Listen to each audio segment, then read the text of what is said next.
Mahkamah Konstitusi putuskan mulai 2028 program MBG tak boleh lagi pakai anggaran pendidikan di APBN. Apa implikasi putusan MK ini ke kelanjutan dari program MBG dan bagaimana pula pemerintah akan membiayai program makan bergizi gratis mendatang? Sorotan lainnya, Amerika Serikat mulai melancarkan serangan besar-besaran ke Iran. Bagaimana Iran akan meresponsnya? Dan akankah konflik AS-Iran makin meluas menjadi konflik regional? Dua informasi tersebut akan jadi sajian utama Sapa Indonesia malam kali ini. Saya Friska Clarissa. Dan saya Audrey Chandra, kita buka Sapa Indonesia malam selengkapnya.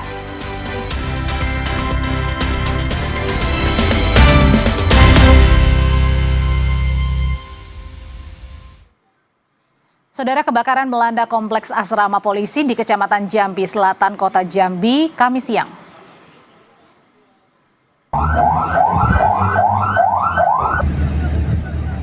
Delapan unit rumah di kompleks asrama polisi yang berada di belakang markas Polda Jambi terbakar. Kencangnya tiupan angin serta banyaknya material bangunan mudah terbakar membuat api cepat merambat. Polisi dibantu warga sekitar berusaha menyelamatkan barang berharga. Api berhasil dipadamkan setelah petugas berjibaku selama hampir 1 jam. Dinas Pemadam Kebakaran Kota Jambi mengerahkan 13 unit armada dan 60 petugas damkar. Proses pemadaman sempat terkendala akses jalan menuju lokasi yang sempit.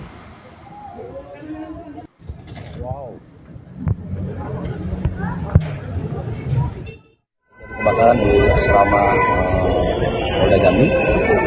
Namun pada saat kita sampai memang api sangat membesar karena tiupan anginnya sangat kencang dan kita langsung memprotek beberapa bangunan lainnya sehingga tidak terjadi kebakaran. Kita menurunkan 13 armada. Seorang anggota DPRD Kabupaten Bekasi, Jawa Barat ditahan di Lapas Cikarang karena diduga terlibat pengeroyokan di sebuah restoran. Penahanan dilakukan setelah berkas perkara lengkap usai 9 bulan proses penyidikan Polres Metro Bekasi.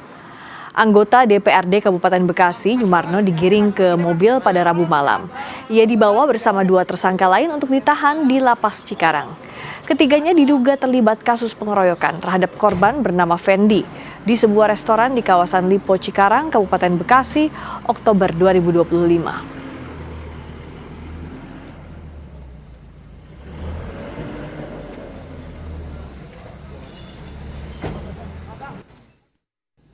Upaya penahanan tersebut didasarkan pada terpenuhinya minimal 2 alat bukti bahwa ketiga tersangka diduga melakukan tindak pidana yang dipersangkakan oleh penyidik dan telah melewati sejumlah pertimbangan matang.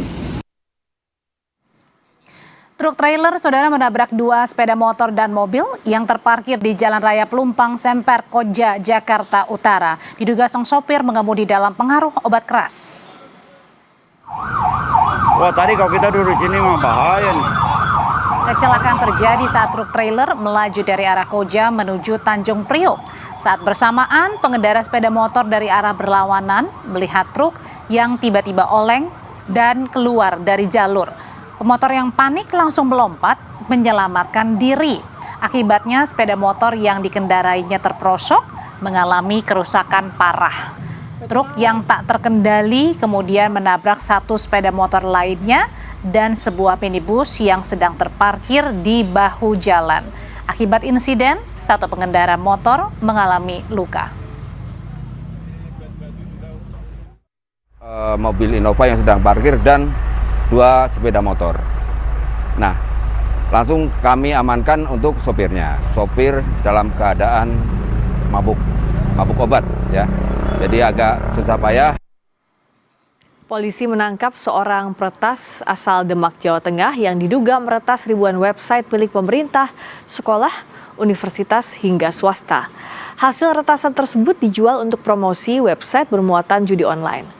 Penangkapan dilakukan setelah petugas menemukan akun Telegram yang menawarkan jasa menaikkan rating website menggunakan hasil peretasan. Dalam menjalankan aksi, tersangka memanfaatkan celah keamanan website untuk menyisipkan file dan web shell sehingga dapat mencuri data lalu lintas website serta mengambil alih akses. Data dan akses website hasil retasan kemudian diperjualbelikan melalui forum Telegram. Sejak tahun 2023, tersangka diduga telah meretas sekitar 1.830 website milik sekolah, universitas, instansi pemerintah, dan perusahaan swasta. Dari aksinya, tersangka meraup keuntungan sekitar 15 juta rupiah per bulan atau total sekitar 300 juta rupiah sejak tahun 2023. Dengan rusaknya sistem keamanan tersebut, data lalu lintas internet dicuri dan dikuasai oleh tersangka. Kemudian dijual oleh tersangka melalui Telegram dengan nama SX Market. Lalu kemudian akun atau domain subdomain tersebut keluar promosi perjudian. Ya, kemudian ketika kita klik website dari Universitas Egi Madiun itu akan keluar subdomain promosi perjudian. Penyidikan kasus dugaan TPPU ex-Jampitsus Febri Adriansyah masih dilakukan tim 9 Kejagung. Sebanyak 8 orang diperiksa sebagai saksi untuk tersangka Febri Adriansyah. Jaksa Agung Muda Bidang Pengawasan Rudi Margono menyebut ada 11 saksi yang dipanggil dalam pemeriksaan. Namun yang hadir dalam pemeriksaan hanya 8 saksi. Jamwas Rudi Margono menyebut salah satu saksi yang diperiksa adalah Ferianto Hongki Riwang. Nama Ferry sebelumnya juga pernah disebut oleh kuasa hukum tersangka Don Rito yang mengatakan jika Ferry sebagai sumber masalah di kasus dugaan korupsi PT Asabri dan TPPU yang kemudian menyeret nama ex-Jampitsus dan Don Rito. Itu yang lain berapa, Pak? Misalnya hari ini kalau nggak salah 10. 10. Nanti daftarnya tak share ke kampus Pen. 10 itu bersama Tantia sama Ferry. Ferry Boboho itu Pak. Iya. Ferry Hongki Oh, Riwang. iya, Hongki Hongki Riwang. Riwang. Oh, iya. Masih ya. Siap, makasih Pak Rudi. Berarti pemeriksaan masih ya Pak? Ya. Pemeriksaannya masih ya? Masih punya. Saya baru datang diri. Siap, Pak. Kuasa hukum Febri Diansyah menemui kliennya, ex-Jampitsus Febri Adriansyah, di gedung tahanan KPK Kamis sore. Dalam pertemuan itu, keduanya berdiskusi terkait substansi perkara yang menjerat ex-Jampitsus Febri Adriansyah di Kejaksaan Agung. Febri Diansyah mengaku pertemuan dengan kliennya yang berlangsung selama 1,5 jam menghasilkan sejumlah temuan oleh tim analis kuasa hukum. Adapun salah satu temuan itu adalah terkait adanya indikasi pelanggaran hukum acara saat proses penangkapan ex-Jampitsus Febri Adriansyah. Ia mengatakan proses penangkapan terhadap kliennya dianggap janggal, tidak sesuai dengan KUHP baru dan tidak memiliki prinsip kehati-hatian. Temuan inilah yang akan dijadikan celah oleh tim ex-Jampitsus untuk menjalani proses hukumnya. Kami diskusi lebih banyak tentang apa saja temuan-temuan kajian dari tim analis, di tim advokat terkait dengan kejanggalan-kejanggalan atau indikasi-indikasi pelanggaran hukum acara yang terjadi terkait dengan penanganan perkara yang sedang berjalan sekarang di Kejaksaan Agung. Sementara misteri kematian Sutrimo masih menjadi tanda tanya besar. Kepala Desa Lahar Banyumas mengaku kaget salah satu warganya meninggal dunia bekerja di rumah dinas ex-Jampitsus Febri Adriansyah. Penyebab kematian Sutrimo di sebuah klinik kecantikan yang sudah terbengkalai ini yang terletak di kawasan Kebayoran Baru, Jakarta Selatan masih terus didalami polisi. Di kampung halaman almarhum, kabar tewasnya Sutrimo masih menjadi perbincangan hangat. Kepala Desa Lahar Kebumen mengaku kaget jika salah satu warganya ternyata bekerja di rumah ex-Jampitsus Febri Adriansyah.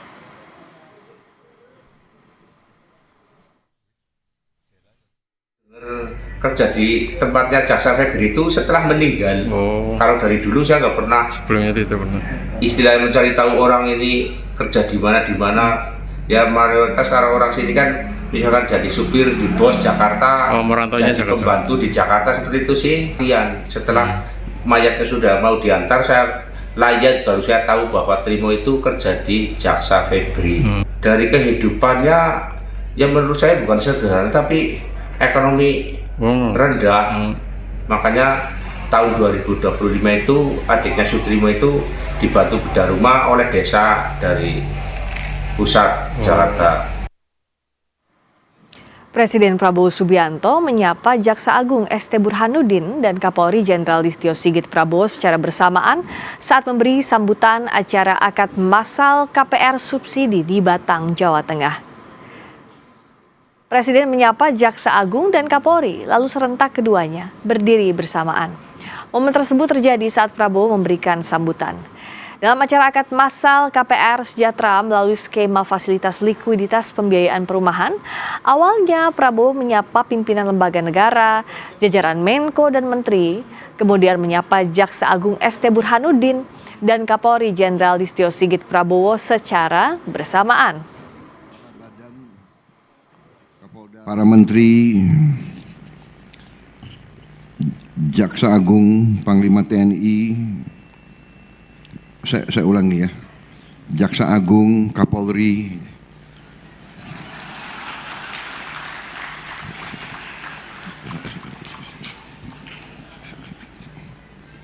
selalu berdekatan, baru Panglima TNI. Informasi dari Mahkamah Konstitusi yang memutuskan anggaran program makan bergizi gratis MBG harus dipisahkan dari anggaran pendidikan dalam APBN. Permohonan nomor 40 yang diajukan mahasiswa mempersoalkan keterbatasan fasilitas pendidikan akibat anggaran pendidikan dialokasikan untuk program MBG. Pemohon menilai anggaran BGN meningkat dan diambil dari pos pendidikan sekitar sepertiga dari anggaran pendidikan nasional. Putusan MK yang meminta anggaran MBG dipisah dalam anggaran operasional pendidikan harus dilaksanakan paling lambat 2 tahun setelah putusan dibacakan. Permohonan para pemohon untuk sebagian. 2 menyatakan penjelasan pasal 22 ayat 3 Undang-Undang Nomor 17 Tahun 2025 tentang anggaran pendapatan dan belanja negara tahun 2026, Lembaran Negara Republik Indonesia tahun 2025, nomor 179, tambahan Lembaran Negara Republik Indonesia nomor 7144, tidak bertentangan dengan Undang-Undang Dasar Negara Republik Indonesia dan memiliki kekuatan hukum ikat secara bersyarat sepanjang dimaknai hanya berlaku untuk anggaran pendapatan dan belanja negara tahun anggaran 2026, sehingga untuk anggaran pendapatan dan belanja negara tahun-tahun berikutnya, anggaran program makan bergizi yang bukan merupakan komponen utama pendidikan dipisah atau tidak menjadi bagian dari anggaran operasional penyelenggaraan pendidikan, dan pemisahan dimaksud berlaku paling lambat dalam anggaran pendapatan dan belanja negara tahun anggaran 2028 atau paling lama 2 tahun sejak putusan aku diucapkan. Dalam pertimbangan hukumnya, MK menegaskan bahwa program MBG memiliki tujuan yang luas dalam mengatasi angka stunting dan pemenuhan gizi sehingga harus ditempatkan pada alokasi tersendiri. Tujuan program MBG yang disebut sebagai solusi nyata terhadap persoalan stunting atau permasalahan kesehatan lainnya akibat ketidakmerataan pemenuhan gizi warga negara merupakan tujuan yang sifatnya luas, sehingga menurut Mahkamah harus ditempatkan sebagai satu alokasi anggaran tersendiri dalam APBN daripada hanya menempatkannya sebagai perluasan definisi pengertian operasional penyelenggaraan pendidikan seperti yang termaktub dalam penjelasan pasal 22 ayat 3 Undang-Undang 17 2025. Usai rapat koordinasi terbatas Rabu lalu, Menko Pangan Zulkifli Hasan menyebut pemerintah akan memetakan ulang penerima manfaat untuk program makan bergizi gratis. Selain itu, pembangunan satuan pelayanan pemenuhan gizi akan diprioritaskan di wilayah 3T. Zulhas bilang pembangunan SPPG kawasan tertinggal, terdepan, dan terluar akan diprioritaskan untuk Nusa Tenggara Timur dan Papua.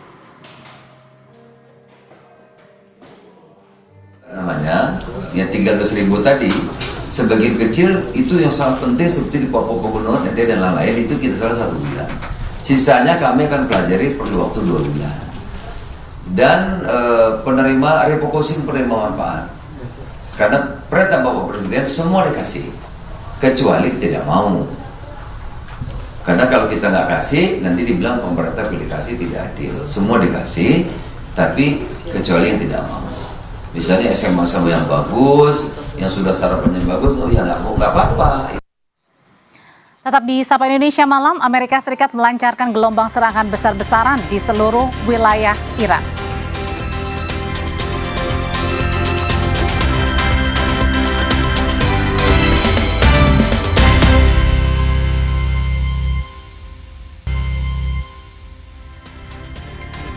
Saudara, serangan udara Israel menyasar kamp pengungsi di Gaza, Palestina. Beberapa warga Palestina terluka akibat serangan.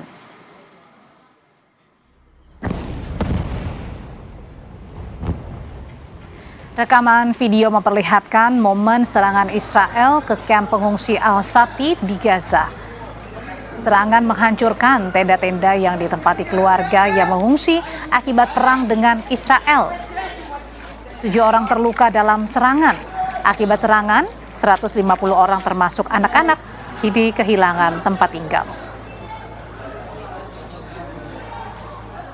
على 35 عيلة بتسكن في هذا المخيم، ما فيش الا اثار دمار، يعني طلع ما فيش اثر لاي خيمه، يعني 35 فيش خيم، مش مبين دمار فوق 35 خيمه، يعني 35 عيله رغم انها انقصفت دورها وسكنت في خيام هتسكن هلقيت في الشارع، مش هتلاقي مكان هذه العائلات اللي بتسكن في المخيم هذا انه تلاقي اي مأوى انها تسكن فيه، يعني العائلات 35 عيله ما يقارب 150 شخص مع اطفالهم هيباتوا الليله في الشارع. Amerika Serikat melancarkan gelombang serangan besar-besaran di seluruh wilayah Iran. Washington menyebut serangan ini sebagai respons atas serangan rudal Iran terhadap pasukan Amerika Serikat.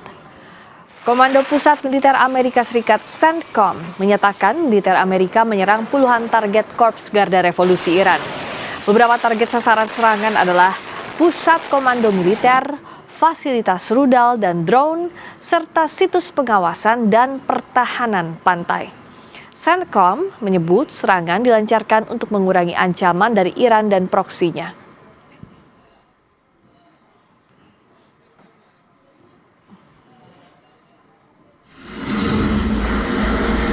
Presiden Amerika Serikat Donald Trump menegaskan Iran telah menyerang pasukan Amerika dan sekarang giliran Amerika untuk melancarkan serangan ke Iran. Trump menyebut Iran telah meluncurkan 5 rudal dengan kecepatan 13.500 km per jam. Rudal tersebut berhasil dijatuhkan. Dengan serangan ini, Trump berharap kesepakatan bisa segera tercapai.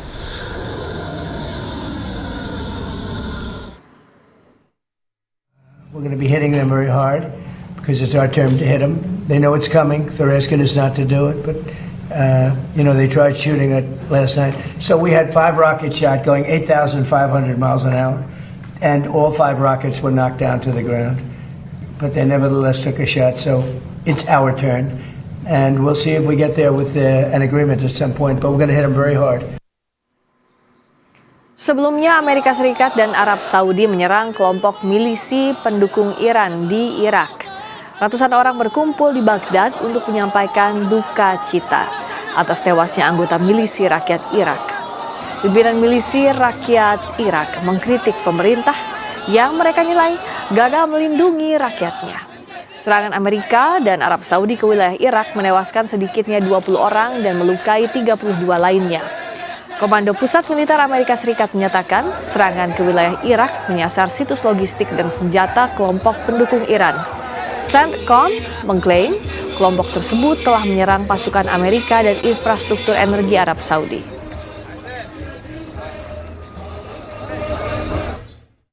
أين التسليح؟ أين حماية أبنائنا؟ أين حماية شعبنا؟ أين حماية سيادة بلدنا؟ هذا البلد الذي يوميا يخترق. أين هذه الحماية؟ هذه الأسئلة كلها نوجهها إلى الحكومة العراقية. أين حماية أبنائنا؟ اليوم وكل يوم نزف نخبة من أبنائنا وشبابنا فلذات أكبادنا. إلى أين تصلون؟ إلى أين تصلون؟ فهذا فقط نستنكر ونستنجد. Serangan Amerika dan Arab Saudi terhadap markas Laskar pendukung Iran di Nineveh, Irak Utara, Rabu lalu mengakibatkan kerusakan parah. Sejumlah bangunan dan kendaraan hancur, puing-puing dan reruntuhan berserakan. Pasca serangan ini, Dewan Keamanan Nasional Irak menggelar rapat darurat dan menyetujui rencana keamanan nasional untuk melawan pelanggaran kedaulatan Irak. Dewan Keamanan Nasional juga akan berupaya mencegah kelompok manapun menggunakan wilayah Irak untuk mengancam negara tetangga.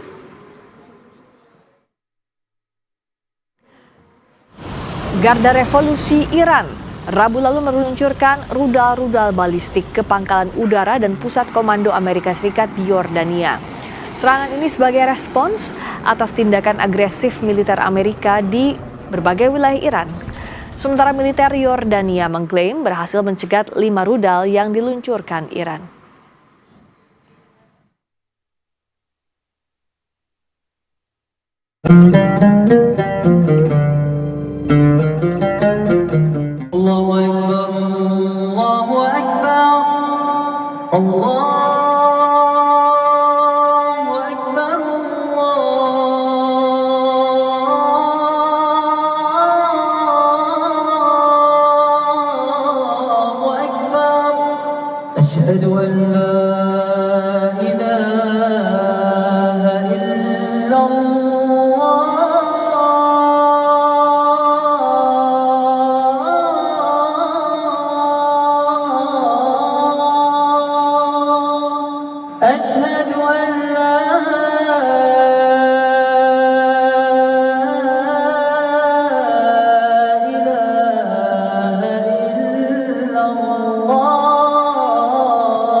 أشهد أن محمدًا رسول الله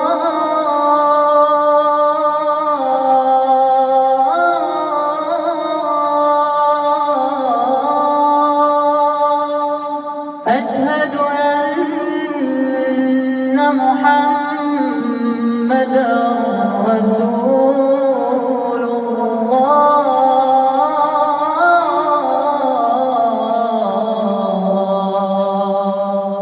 حي على الصلاة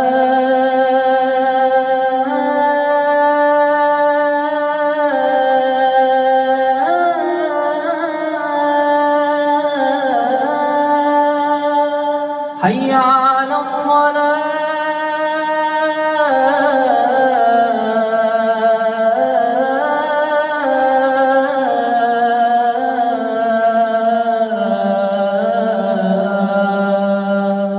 حي على الفلاح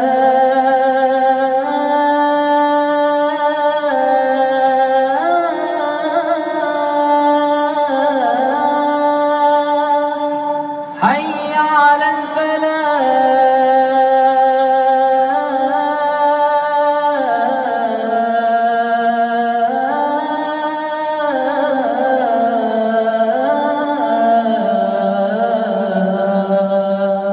الله أكبر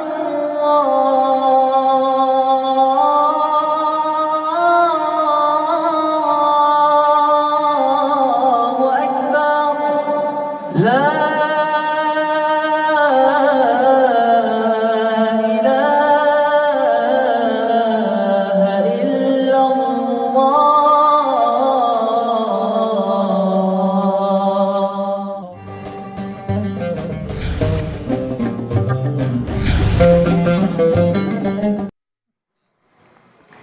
Selamat menunaikan ibadah sholat maghrib bagi Anda yang menjalankannya. Saudara, kami lanjutkan informasi di Sapa Indonesia Malam. Minimnya CCTV dan saksi menyulitkan pengungkapan kasus pembunuhan Satpam Waduk Jatiluhur, Purwakarta. Pengelola Waduk Jatiluhur menyebut hanya 27 CCTV yang mengawasi objek vital nasional Waduk Jatiluhur dan yang terdekat ini letaknya sekitar 2 km dari lokasi kejadian. Direktur Utama PJT2 Imam Santoso menjelaskan, Waduk Jatiluhur punya 27 kamera pengawas atau CCTV yang tersebar di sejumlah titik strategis objek vital. 3 kamera berada di kawasan Ubruk dan rekamannya sudah diserahkan pada penyidik sebagai bagian dari proses penyelidikan. Tapi lokasi kejadian pembunuhan Satpam ini berada di luar jangkauan pantauan kamera pengawas yang berjarak sekitar 2 km.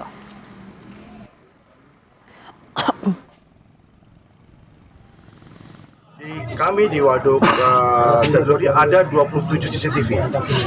Jadi bukan tidak ada, tapi ada 27 CCTV dan letaknya tersebar. Lokasi yang ada di Ubruk, di Radical Gate, itu ada 3 CCTV di sana yang beroperasi dan sudah diambil oleh polisi rekamannya. Sedangkan lokasi kejadian yang terjadi itu adalah di luar jangkauan CCTV karena memang jaraknya sekitar 2 kilo dari CCTV.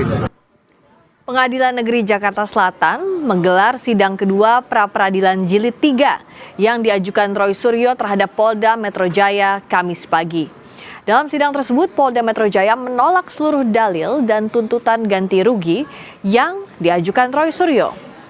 Melalui jawaban yang disampaikan, tim hukum Polda Metro Jaya menilai tuntutan ganti rugi yang diajukan Roy tidak memiliki dasar hukum maupun pembuktian yang memadai.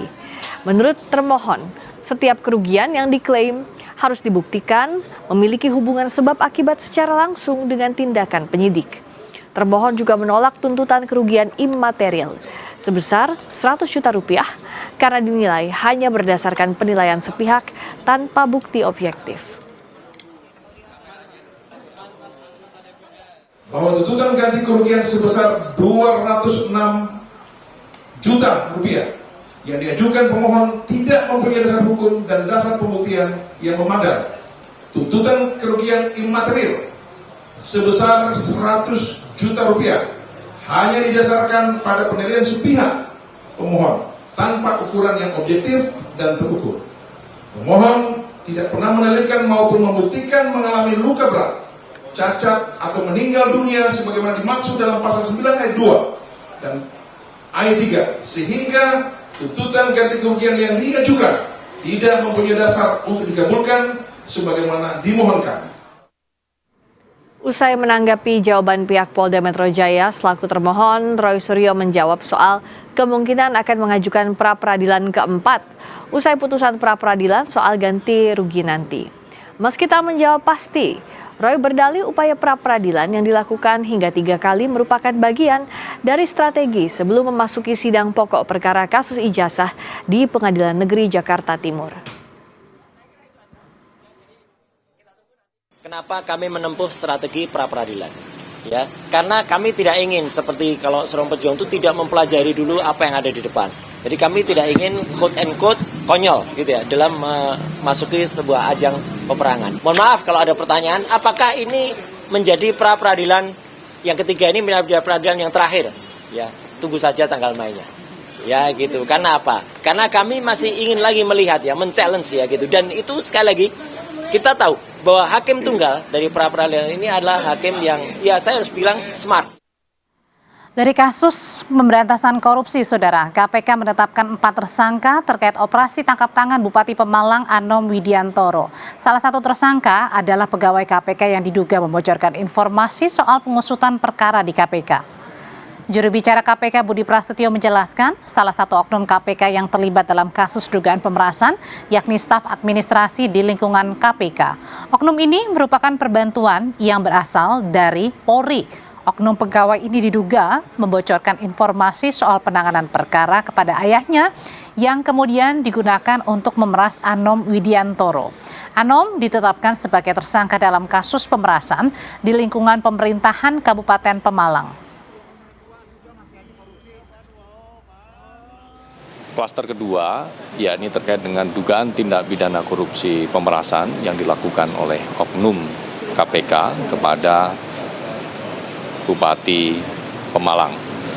Atas 2 klaster penyidikan tersebut, berdasarkan kecukupan alat bukti yang sah, penyidik kemudian telah menetapkan 4 orang sebagai tersangka. Yang bersangkutan merupakan staf administrasi pada Komisi Pemberantasan Korupsi yang benar merupakan perbantuan ya, dari instansi kepolisian. Bupati Pemalang Anom Widiantoro terkena operasi tangkap tangan. Anom diduga menerima uang pelaksanaan sejumlah proyek dan terlibat jual beli jabatan. KPK menduga Bupati Pemalang menerima uang terkait pelaksanaan sejumlah proyek dan dugaan penerimaan uang jual beli jabatan. KPK menyita barang bukti berupa uang tunai lebih dari 2 miliar rupiah dari beberapa lokasi. Konflik di Timur Tengah kini meluas melibatkan banyak negara. Sekutu Iran dan Amerika turut serta menambah ketegangan. Lalu bagaimana nasib perdamaian Iran dan Amerika Serikat? Sesaat lagi di Sapa Indonesia Malam.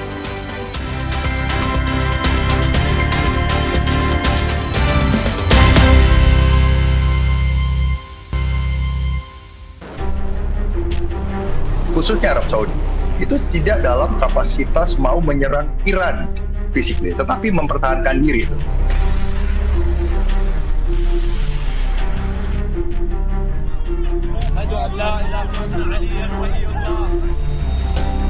You got to beat them, and we're beating the hell out of them, but we'll see how it turns out. Right now, they have very friendly negotiations going on. Akibat perjanjian yang rapuh ini, maka perdamaian nyaris jauh sekarang.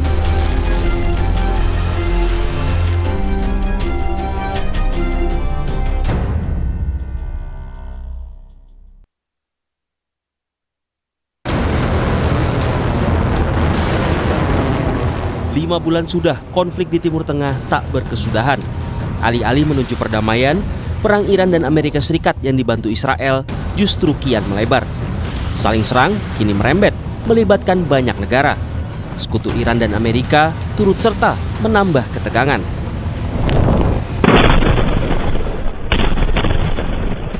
Serangkaian ledakan terdengar di kawasan Al-Deir, Provinsi Basrah. Dan sejumlah kebakaran juga terjadi usai serangan di provinsi lainnya di Irak, Nineveh. Arab Saudi mengaku bertanggung jawab atas serangan yang dilancarkan ke Irak sejak perang AS-Iran dimulai. Arab Saudi bergabung dengan Amerika Serikat usai infrastruktur minyak dan kapal tankernya terbakar usai diserang milisi pro-Iran Houthi. Namun keterlibatan Saudi dalam serangan patut diperhatikan karena kerajaan sebagian besar menolak untuk sepenuhnya terlibat dalam konflik. Rekaman video amatir warga Irak merekam pasca serangan gabungan Saudi dan Amerika ke markas Unit Mobilisasi Rakyat atau PMU di Provinsi Salah al-Din, Irak. Belum diketahui korban atas serangan yang dilancarkan Arab Saudi bersama Amerika Serikat ini yang menyasar milisi pro-Iran di Irak. Tapi tak semua sekutu Amerika Serikat klaim punya kepentingan yang sama terkait Iran. Israel sebagai pendukung AS nomor 1 telah diperintahkan untuk bersiap menghadapi serangan lebih lanjut tanpa keterlibatan Amerika. Namun Menteri Pertahanan Israel Katz, tak menampik jika armada tempur Amerika lepas landas dan mengisi bahan bakar di Israel saat menyerang Iran. אנחנו הקינו פעמיים באיראן, ערוכים להכות בפעם השלישית, כחול לבן. צה"ל קיבל הנחיה, והוא נערך בהתאם, להיות מסוגל לתקוף לבד באיראן. עכשיו אנחנו לא לבד. יש ארצות הברית, בוא נראה מה היא עושה. האם היא חוזרת למערכה, האם היא עושה את זה בדרכים אחרות. אבל ישראל אמרה, לא יהיה לאיראן נשק גרעיני. לא נאפשר לה לחזור לתוכנית הגרעין שסיכלנו, וגם כן לא נאפשר לה לצבור יכולות שאיימו על ישראל. אנחנו מול איראן במצב טוב מאוד, מצב מצוין. האימפריה הפרסית הגדולה והרהבתנית והשחצנית. Menurut pakar geopolitik dan keamanan nasional Wibawanto Nugroho Widodo, sekutu Paman Sam punya arah keterlibatan yang berbeda dalam perang Iran. Arab Saudi dinilai membalas serangan untuk mempertahankan diri. Sementara Israel ingin menyingkirkan Iran yang dianggapnya sebagai ancaman eksistensial. Jadi dari Amerika dan juga dari Gulf Country Council, ya termasuk juga Arab Saudi, khususnya Arab Saudi, itu tidak dalam kapasitas mau menyerang Iran physically, tetapi mempertahankan diri itu. Nah, dari perspektif Amerika dalam pertemuan dengan Netanyahu di Washington DC, itu paling tidak ada 5 agenda. Agenda yang pertama itu bicara mengenai mau dikemanakan arah konflik ini, mau diteruskan apa dibentikan. Nah, dari Amerika perspektifnya, satu, memang harus menunjukkan deterrence mereka sebagai superpower, ya. Yang kedua, mereka juga tidak mau sebenarnya larut ke dalam forever war. Sementara Israel itu mempunyai perspektif yang berbeda, Mbak. Israel itu menganggap Iran ancaman eksistensial yang harus dibereskan seawal mungkin. Amerika itu, ya, tetap akan menggunakan tekanan untuk melakukan yang namanya negosiasi. Jadi korsif diplomasi. Setiap ada serangan militer, disitulah Amerika juga melakukan diplomasi. Jadi ini adalah strategic bargaining, berdiplomasi dengan menggunakan kekuatan militer. Tetapi ke semua pihak itu menahan diri untuk melakukan direct attack. Nah, jadi yang digunakan adalah proxy itu. Terlepas perang Timur Tengah meluas melibatkan sekutu masing-masing, Tetapi pertarungan Iran dan Amerika sejatinya masih berkutat di Selat Hormuz. Amerika Serikat teguh menerapkan blokade laut, sementara Iran memperketat pembatasan lalu lintas maritim yang membuat pergerakan kapal-kapal di Selat Hormuz terhambat. Banyak kapal dan tanker berlabuh atau tertahan di lepas pantai perairan Teluk Oman. Media Oman melaporkan, pemerintah Oman terus berupaya mengurangi ketegangan di Hormuz dengan para mitra di kawasan. Sementara Kementerian Luar Negeri Iran menyatakan, Teheran dan Muscat tengah membahas mekanisme untuk memastikan pelayaran kapal yang aman melalui Selat Hormuz. Tetapi, Iran tegas menolak rencana rute pelayaran selatan melalui Selat Hormuz. Wakil Menlu Iran, Kazim Gharibabadi menyatakan, Iran tidak akan mengakui rute selatan bahkan untuk 1 jam pun. Gharibabadi bilang, jika rute yang Iran usulkan tidak diterima, maka tidak akan menerima formula lain dan tidak akan menerima misi internasional yang dipimpin Prancis dan Inggris untuk membersihkan ranjau dari Selat Hormuz. این مذاکراتی که داره با عمان انجام میشه اینها در عین بسته بودن تنگه داره انجام میشه. پس ببینید جمهوری اسلامی چششو در واقع اینطوریه که بسته باشه بگه حالا از مسیر جنوب رد شن. نه، اصرار عمان و حتی طرفای دیگر که با ما در تماسن برخی میانجا میگن آقا حداقل خب از این مسیر برن تا شما تفاهماتتون انجام بدید. به هیچ وجه ما حتی 1 ساعت مسیر جنوب به رسمیت نمیشناسیم. Tak cuma soal itu, Iran juga memperingatkan Trump tentang konsekuensi penggunaan asetnya yang dibukukan untuk mengganti kerusakan kapal di Selat Hormuz. Juru bicara militer Iran, Ibrahim Zulfagari, menyatakan semua perusahaan dan negara yang mengikuti arahan Trump untuk menggunakan aset Iran yang dibukukan tidak akan diizinkan melewati Selat Hormuz. ضمن هشدار به رئیس جمهور جنایتکار آمریکا در خصوص تبعات این اقدام غیرقانونی به همه شرکت‌ها و کشورهایی که از پیشنهاد ترامپ استقبال نمایند و از دارایی‌های بلوکه شده ایران تحت این عنوان استفاده کنند اعلام می‌داریم از این به بعد نیروهای مسلح جمهوری اسلامی ایران اجازه تردد به هیچ یک از شناورهای آنها از تنگه هرمز را نخواهند داد. Lalu, apa reaksi Presiden Amerika Serikat Donald Trump? Lagi-lagi, Trump klaim sedang menghajar Iran habis-habisan. Tetapi bertentangan dengan klaim itu, ia juga bilang tengah bernegosiasi dengan Iran. We have destroyed their navy, we've destroyed their air force, we've destroyed their leadership, we've destroyed their anti-aircraft weaponry. Their drones are being made at a rate of about 7%. We destroyed most of their drone manufacturing capability, their missile manufacturing capability. To beat them, and we're beating the hell out of them, but we'll see how it turns out. Right now, there are very friendly negotiations going on. Menurut pengamat militer Universitas Indonesia, Stanislaus Rianta, Amerika Serikat kini tak lagi mengandalkan kekuatan tempur untuk menekan Teheran, namun terbuka membalas serangan jika Teheran memulainya. Seperti provokasi militer Iran di Selat Hormuz usai kedua negara menandatangani perjanjian membahas perundingan damai. Jadi sekarang Amerika menggunakan ancaman non-militer, ancamannya yang paling keras adalah soal aset. Tapi dia juga mengatakan kalau Iran melakukan serangan, dia akan membalas itu. Yang menarik adalah setelah perjanjian ditandatangani itu ada provokasi dari Garda Revolusi Iran yang menyerang kapal-kapal yang melintas di Selat Hormuz. Dan kemarin juga Garda Revolusi itu meluncurkan serangan-serangan rudal balistik ke pangkalan-pangkalan miliknya Amerika. Nah ini jadi menarik sebenarnya ketika perjanjian itu ditandatangani, tetapi Garda Revolusi melakukan provokasi. Kita juga tidak tahu apakah Israel juga ikut memprovokasi situasi sehingga terjadi perang.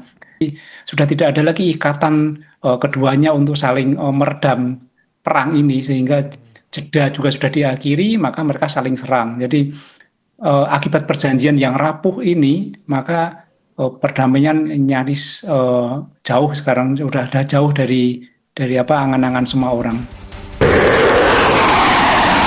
Lalu bagaimana nasib perdamaian di Timur Tengah ke depannya? Apakah kian jauh dari angan? Atau Iran dan Amerika mau duduk bersama mengakhiri pertikaian?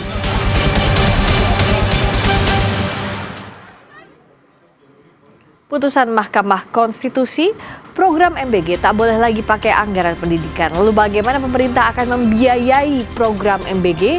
Ulasannya usai jeda di Sapa Indonesia Malam.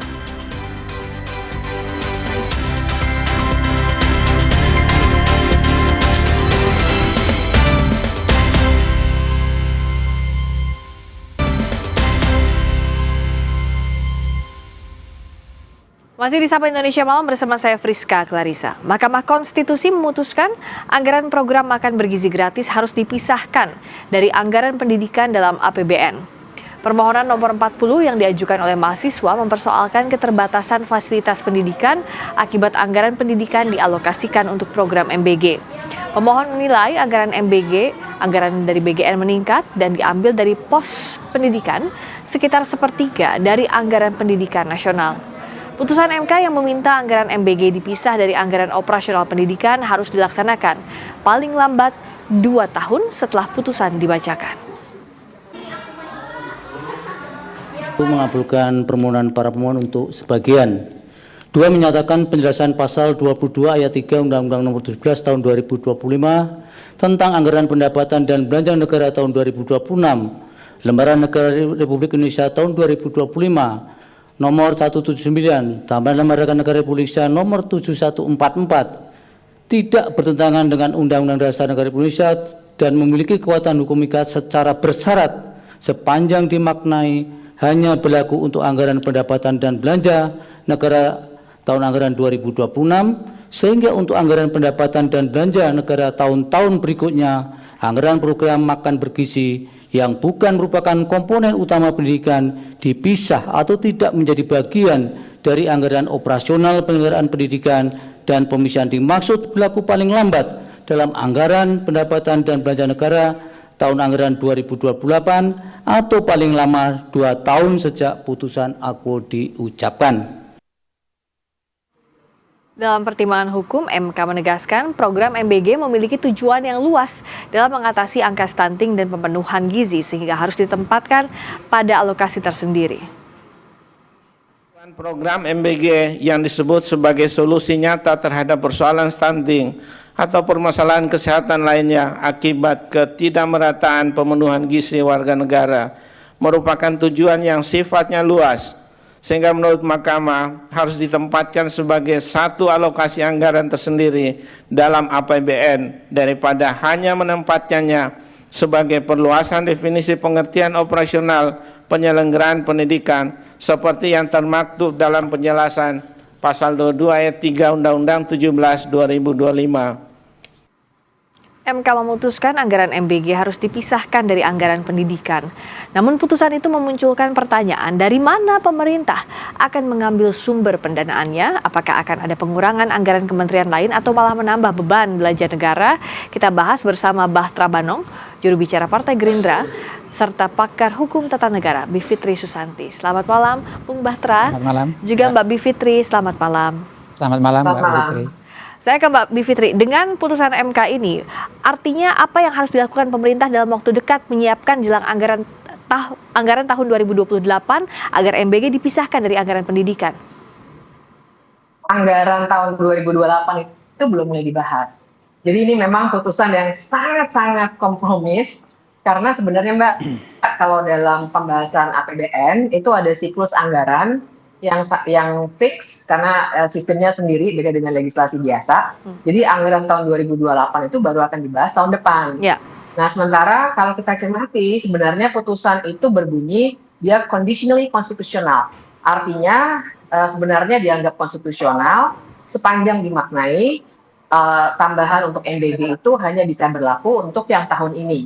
Tahun depan boleh saja 20% atau lebih dari MBG tetap masuk anggaran pendidikan, tapi anggaran pendidikannya berarti tidak boleh diganggu 20%-nya, sehingga bisa ditafsirkan kalau mau ada MBG katakanlah 5%, maka anggaran pendidikannya 25%. Kalau MBG-nya mau 7%, maka anggaran pendidikannya 27%. Ya. Nah, baru full keluar dari 20% tahun 2028. Jadi di titik ini sebenarnya yang perlu dilakukan adalah untuk APBN 2027 supaya anggaran untuk MBG itu tetap masuk sebagai kategori anggaran pendidikan, tapi dia harus di atas atau berbeda dari 20% yang harus kategorinya dana operasional pendidikan. Sebenarnya maknanya itu. Tidak mengganggu dana operasional pendidikan 20%, harus di luar itu. Nah, tapi apakah bisa dipahami? Bagaimana Mbak Bivitri, silakan, tadi terputus. Iya, lanjut dulu karena tadi agak putus. Silakan. Baik. Saya ke Bung Batra dulu. Nah, kita tuh punya nggak anggarannya? Pemerintah punya atau tidak anggarannya? Kalau harus di luar alokasi 20% dana pendidikan, nggak mengotak-ngatik anggaran pendidikan 20%? Pertama mungkin Mbak, kami ingin mempertegas bahwa gugatan dan kemudian putusan 40 tahun 2026 ini, kalau kita lihat, yang digugat di sana kan bukan soal program MBG-nya. MK tetap mengatakan bahwa MBG adalah program yang konstitusional dan tidak dipermasalahkan sama sekali. Memang yang menjadi dikabulkan sebagian itu adalah kemudian bagaimana agar terjadi pemisahan anggaran MBG ini dengan kemudian tidak mengambil pos pendidikan. Tetapi kan di sana juga kalau kita lihat bahwa putusan ini juga tidak mewajibkan juga untuk melakukan pemisahan. Kalau misalnya pemerintah pada akhirnya misalnya bisa menambahkan pos anggaran pendidikan ini terus kemudian MBG-nya displitkan di sana, itu juga tidak jadi soal dan kemudian diberi batas waktu. Saya pikir akan batas berlakunya sampai 2028. Artinya kan pemerintah juga punya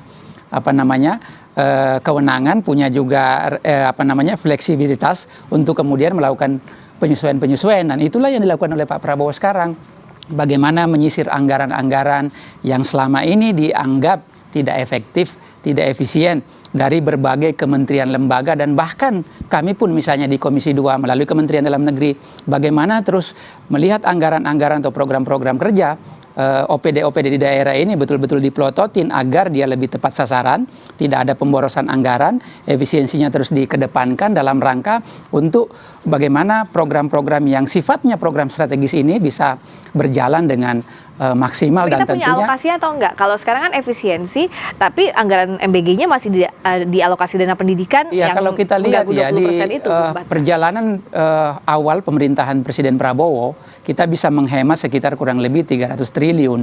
Di mana diambil pos-pos itu ya disitulah penghematan anggaran kementerian lembaga yang tadinya misalnya perjalanan dinas yang tidak seharusnya ya tidak berkorelasi langsung dengan pelayanan publik, tidak berkorelasi dengan pembangunan masyarakat, misalnya anggaran-anggaran ATK yang tidak penting itu karena kan sekarang kita udah medianya kan lebih kita banyak menggunakan teknologi, tidak seharusnya menggunakan ATK yang ini, itu semua diambil pos-posnya sehingga pengurangan anggaran yang tidak tepat sasaran ini bisa dialihkan kepada program-program strategis pemerintah yang sedang digagas oleh Presiden Prabowo. Belum lagi kalau kita bicara misalnya ya, banyaknya peristiwa-peristiwa ya, Pak Prabowo pengen agar pengelolaan sumber daya alam kita betul-betul tepat sasaran, di mana misalnya perusahaan-perusahaan yang kita anggap selama ini ya membayar pajaknya di bawah kategori misalnya kita sering sebut, Pak Prabowo sering menyampaikan dalam pidatonya ada istilah under invoicing lah segala macam. Itu semua bisa dimaksimalkan untuk kemudian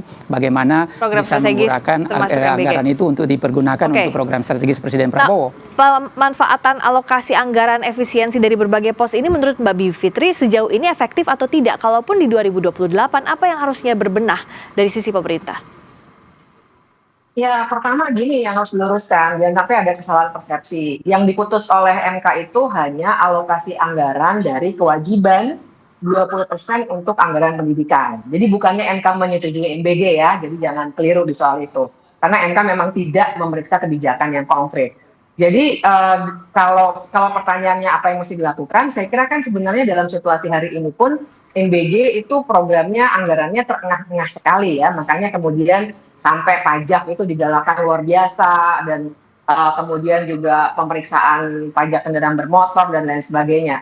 Soal anggarannya itu Mbak, saya kira silakan diperdebatkan dalam konteks ekonomi, tapi buat saya yang terpenting adalah keinginan Mahkamah Konstitusi. Saya balik ke Mahkamah Konstitusinya ya, kalau soal anggaran kan mesti nanya sama Kementerian Keuangan tuh ya, bahwa MK menegaskan memang tidak seharusnya yang namanya makanan bergizi gratis itu dikategorikan sebagai pendidikan, karena dia memang bukan persoalan pendidikan. Cuma MK ini sangat-sangat kompromis, jadi putusan ini buat saya agak lembek ya, sehingga dia bilang ya udah deh kita kasih waktu sampai 2028.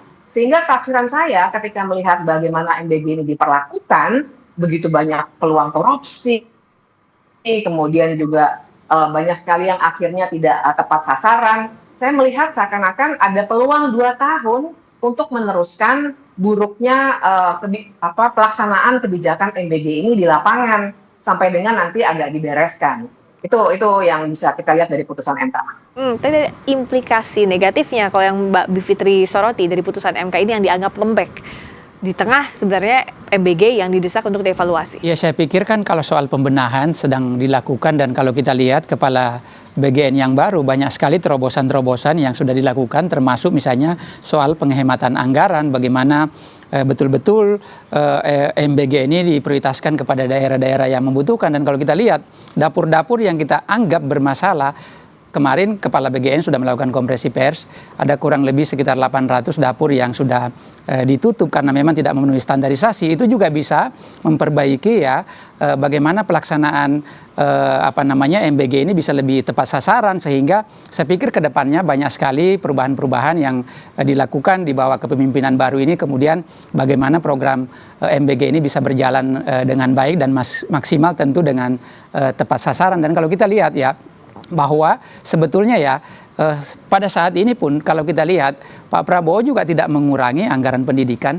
Banyak sekali sekolah-sekolah yang sudah diperbaiki oleh beliau, infrastruktur lain, dan itu bagian dari anggaran pendidikan semuanya. Dan kalau kita lihat sekarang sedang berjalan ya, baik itu program MBG-nya sendiri, begitupun program-program infrastruktur sekolah yang sudah diperbaiki oleh pemerintahan Prabowo, sangat jauh berbeda dengan pemerintahan sebelumnya. Nah, inilah menjadi PR kita bersama agar baik itu anggaran pendidikan, anggaran MBG-nya harus betul-betul tepat sasaran, sehingga kemanfaatannya bisa dinikmati oleh seluruh masyarakat sebagaimana apa yang menjadi harapan Presiden Prabowo tentunya. Nah, tentu di sini kita tidak bicara soal angka detail teknisnya karena itu ranahnya ekonomi, tapi dari sisi hukum sebenarnya kan untuk MBG ini dari awal ada kebijakannya, yang dituntut adalah evaluasi dari payung hukumnya.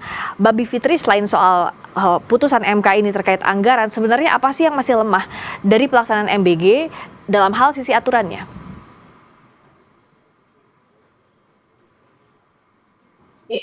Desain MBG ini dari awal memang banyak permasalahan mendasar ya. Jadi dari sisi aturannya gini, ini kan kalau aturan ya, peraturan presiden, jadi maksud saya dalam konteks itu maka ya selesai aja gitu. Tapi persoalannya adalah desain kelembagaannya ini sangat menyisakan banyak persoalan karena yang kita harapkan untuk bisa mengatasi, jadi ada kesalahan diagnosis gitu.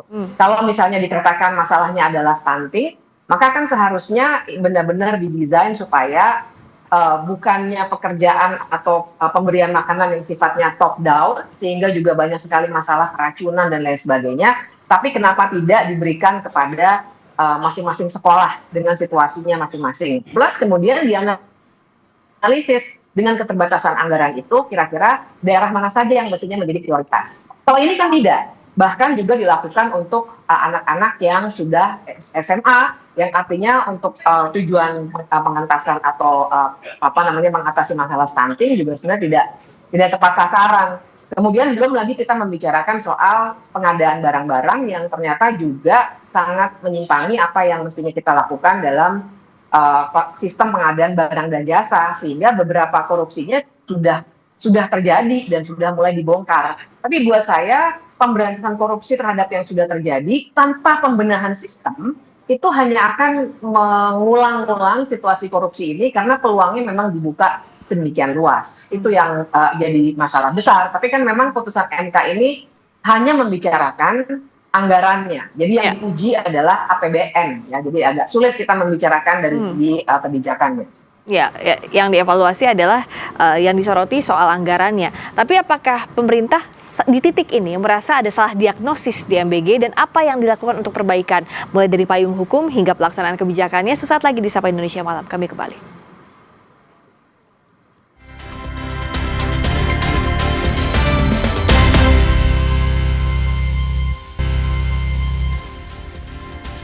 Kembali di Sapa Indonesia Malam, masih bersama dengan Bahtra Banong, juru bicara Partai Gerindra, dan pakar hukum tata negara Bivitri Susanti. Saya ke Bung Bahtra. Pemerintah melihat ada indikasi salah diagnosis atau tidak sih dalam penerapan kebijakan MBG ini? Ya, saya pikir kalau kita menganggap bahwa ini salah diagnosis, ini kan program yang sangat mulia, sangat bagus, dan harapan Presiden Prabowo kan bahwa program ini sebetulnya lagi-lagi saya sering mengatakan bahwa ini bukan hanya soal mengatasi stunting, tapi bagaimana selain memperbaiki gizi ya para peserta didik kita, para balita kita, ini juga dalam rangka memperbaiki sumber daya manusia kita di masa yang akan datang. Selain itu juga impact terhadap perekonomian kita, baik itu perekonomian di tingkat lokal maupun di tingkat nasional.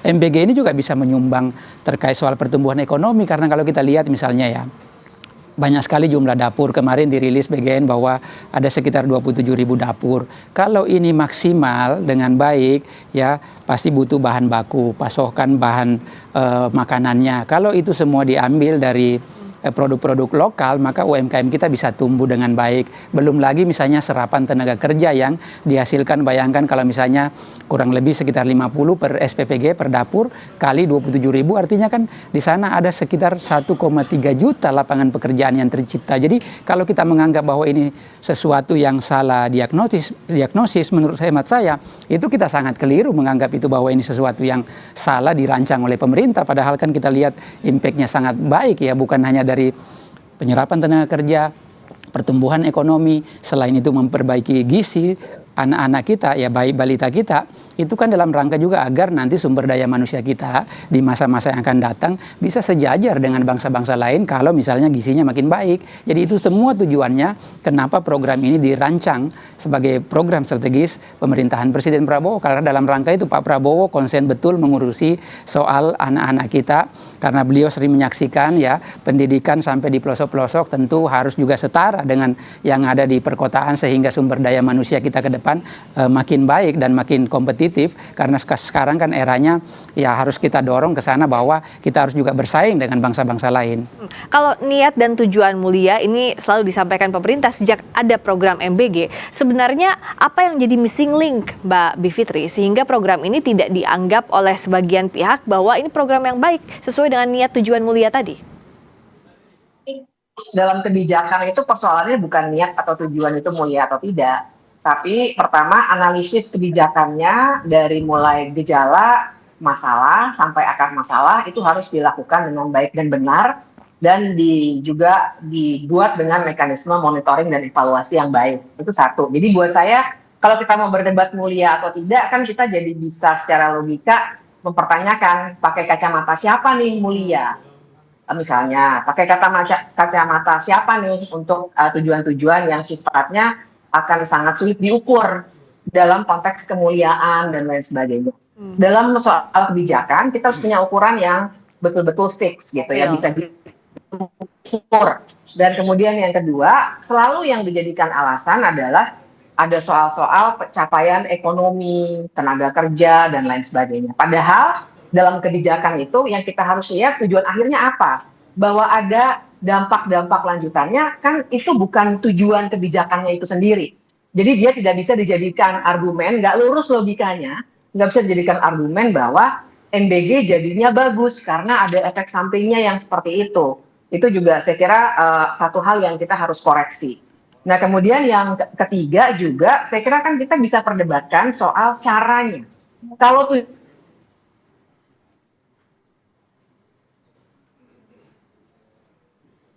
tujuannya adalah caranya seperti apa? At what cost kita mau melakukan itu? Apakah caranya baik dan benar atau tidak? Itulah gunanya biasanya ada analisis kebijakan. Nah, jadi kalau misalnya tujuannya adalah untuk menaikkan gizi, mencerdaskan kehidupan bangsa, bagaimana kita bisa menilai ketika dalam banyak persoalan, dan ini datanya banyak sekali, masih banyak anak-anak yang pergi ke sekolah saja harus menentang bahaya, menyeberangi jembatan yang sangat tipis. Itu banyak sekali ceritanya dan datanya juga ada, bukan hanya cerita yang sifatnya anekdota. Nah, bagaimana menjustifikasi itu semua? Apalagi dalam konteks putusan Mahkamah Konstitusi ini yang sering juga atau yang diungkapkan oleh para saksi waktu itu adalah guru-guru itu ada yang di Sumedang guru honornya Rp50.000 per bulan. Ada yang Rp300.000 per bulan. Bagaimana kita memikirkan kecerdasan anak-anak bangsa kita ini bisa akan lebih baik kalau kesejahteraan guru, kondisi mereka untuk pergi ke sekolah dan lain sebagainya itu justru diabaikan supaya uangnya bisa dialokasikan untuk MBG.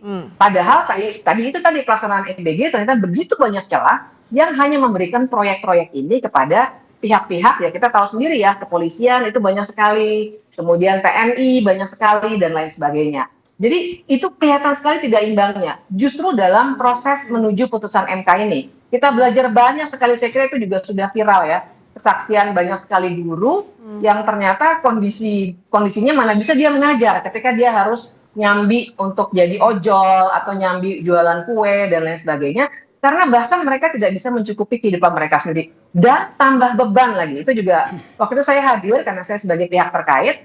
Ada yang juga menceritakan guru-guru nambah beban. Kenapa? Karena dia harus memberesin ompreng MBG, membuang makanan sisa yang ternyata basi atau tidak dimakan oleh siswa, sehingga akhirnya waktu yang harusnya dipergunakan untuk membuat materi pengajaran itu juga sangat-sangat berkurang. Nah, jadi di sini kita udah bisa melihat nih, apakah benar tujuan itu yang katanya mulia bisa dicapai dengan cara yang seperti ini. Jadi tujuan sama cara dalam mengimplementasikan kebijakan itu memang harus diukurnya harus lebih jelas, tidak bisa dengan klaim kemuliaan saja. Caranya ini disoroti harus benar juga kalau tujuannya baik. Yang mengemuka tadi Mbak Bivitri sudah sampaikan, kesejahteraan guru misalnya. Jangan sampai alokasi anggarannya ke sana semua, efisiensi untuk MBG, sementara kesejahteraan guru yang mengemuka pada saat sidang Mahkamah Konstitusi ini tidak diperhatikan. Bagaimana agar anggaran ini jalan juga, tidak harus menunggu sampai anggaran berikutnya untuk kesejahteraan guru honorer? Ya, sebetulnya kan kita memang harus melihat secara komprehensif ya. Harus dipahami juga ya bahwa program MBG ini kan tidak murni duit pemerintah. Di sana juga ada swasta. Misalnya yang bangun-bangun dapur kan bukan pakai duit pemerintah. Artinya sebetulnya pemerintah juga dibantu oleh pihak-pihak, baik itu pihak yayasan ataupun individu-individu yang kemudian menginvestasikan duitnya. Nah, kalau pembangunan infrastruktur ini, Mbak, tentu kan karena pos-pos anggaran kita kan sudah ditentukan. Tidak bisa misalnya langsung tahun ini kita bangun sekolah semua, kan ada pos-posnya masing-masing. Bahwa kemudian MBG tetap berjalan karena di sana juga ada investasi swasta, kemudian yang bangun dapur-dapur yang membantu pemerintah. Tapi di sisi lain juga pemerintah menunaikan kewajibannya sebagaimana apa yang termaktub dalam Undang-Undang Dasar kita, bahwa bagaimana ya infrastruktur pendidikan ini juga harus diberesin, dan Pak Prabowo melakukan itu. Termasuk kesejahteraan guru. Termasuk kesejahteraan guru. Guru honorer. Guru honorer yang misalnya kami di Komisi 2 sekarang mendorong agar bagaimana guru-guru honorer kita ini supaya diambil alih bebannya oleh pemerintah pusat, dicarikan jalan keluar. Karena ini kan permasalahannya kan bukan permasalahan yang muncul di era Pak Prabowo. Ini permasalahan yang berlarut dari waktu ke waktu, dari zaman ke zaman, terus kemudian ini semualah yang dibereskan oleh Pak Prabowo. Tentu harus ya kita bedah secara satu persatu persoalannya, karena memang kita kan pemerintah ini tidak misalnya mau bangun sekolah semuanya, anggarannya semua dialihkan ke sekolah, kan nggak begitu juga. Ada pos-pos anggaran kita yang tentu sudah ditentukan oleh APBN kita. Sekian tahun ini untuk bangun sekolah, sekian tahun ini untuk menambah misalnya pos-pos membiayai guru-guru kita, sekian tahun ini untuk membiayai bagaimana peserta didik kita agar fasilitasnya makin baik. Dan itu semua saya pikir dilakukan oleh pemerintahan Presiden Prabowo, bahwa di sana ada program MBG yang tentu ini tidak pemerintah murni, ada campur tangan swasta kemudian yang membangun dapur-dapur untuk membantu pemerintah untuk memuluskan program ini juga bagus semua secara bersinergi berjalan, tapi tidak mengurangi tadi pos-pos yang terkait soal kualitas pendidikan kita di masa depan. Itu yang penting, kualitas pendidikan termasuk kesejahteraan guru honorer yang disuarakan sejak jauh-jauh hari. Jangan sampai ini dilupakan dengan program prioritas, salah satunya makan bergizi gratis. Terima kasih Bung Bahtera Bano. Terima kasih. Juru bicara Partai Gerindra. Terima kasih juga sebelumnya ada Bivitri Susanti, dosen tata negara, sudah hadir di Sapa Indonesia Malam. Berikutnya saudara, kami kembali dengan sorotan lain. Amerika Serikat mulai menyerang Iran besar-besaran. Presiden Trump menyebut sekarang giliran kami hajar Iran. Sesaat lagi bersama Audrey Chandra di Sapa Indonesia Malam.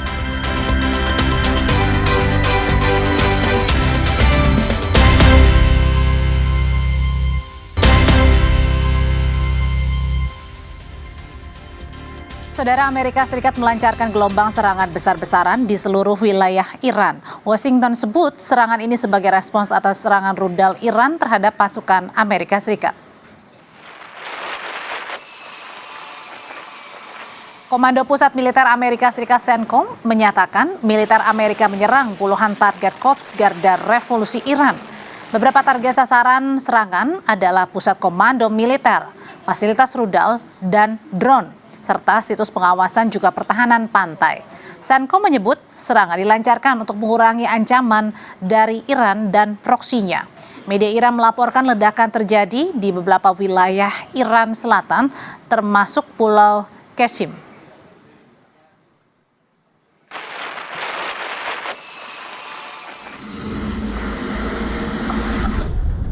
Sebelumnya, Presiden Amerika Serikat Donald Trump menegaskan Iran telah menyerang pasukan Amerika dan sekarang giliran Amerika untuk melancarkan serangan pada Iran.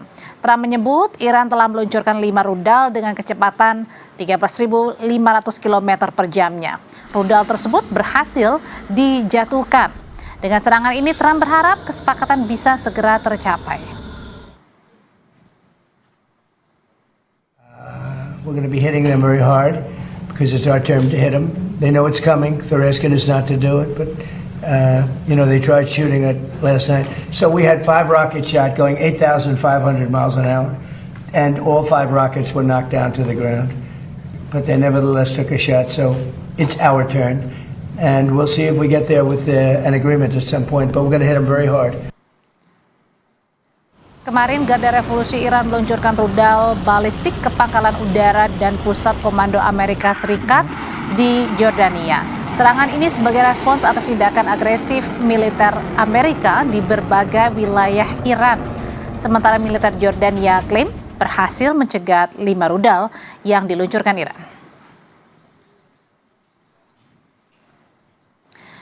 Saudara, Amerika Serikat kini mulai melancarkan kembali serangan besar-besaran ke Iran. Puluhan target Garda Revolusi Iran di berbagai wilayah Iran juga ikut disasar Amerika.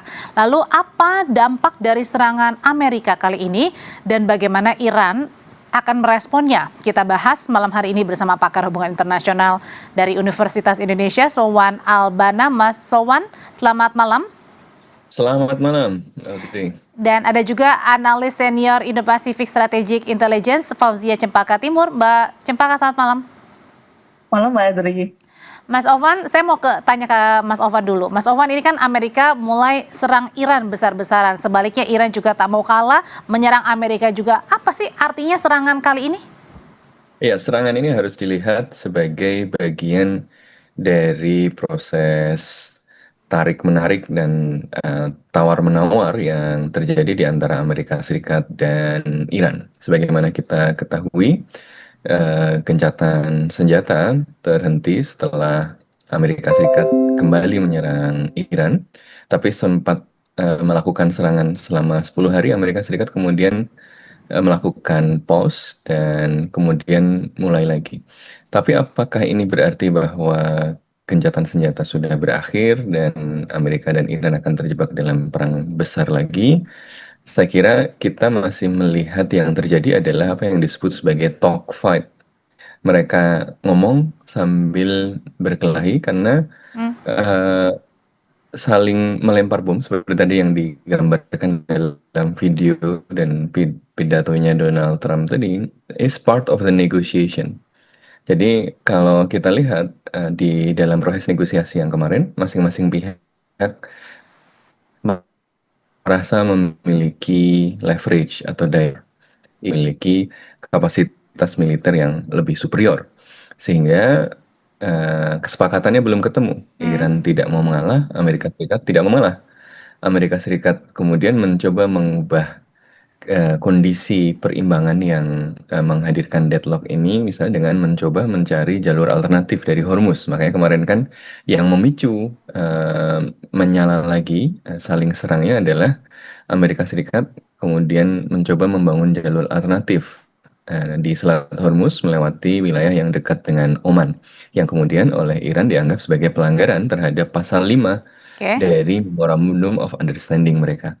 Nah, tapi kan kemudian sempat diserang 10 hari, sempat berhenti. Jadi apa yang terjadi sekarang adalah pencarian equilibrium baru yang kemudian diharapkan bisa membawa posisi yang lebih menguntungkan bagi masing-masing pihak. Makanya Amerika Serikat kan, karena equilibrium ketika negosiasi kemarin itu rasanya dia ada di bawah, gitu kan? Bahkan kemarin berbagai media Amerika Serikat sendiri menulis ini sebagai sebuah kekalahan yang lebih besar daripada Vietnam.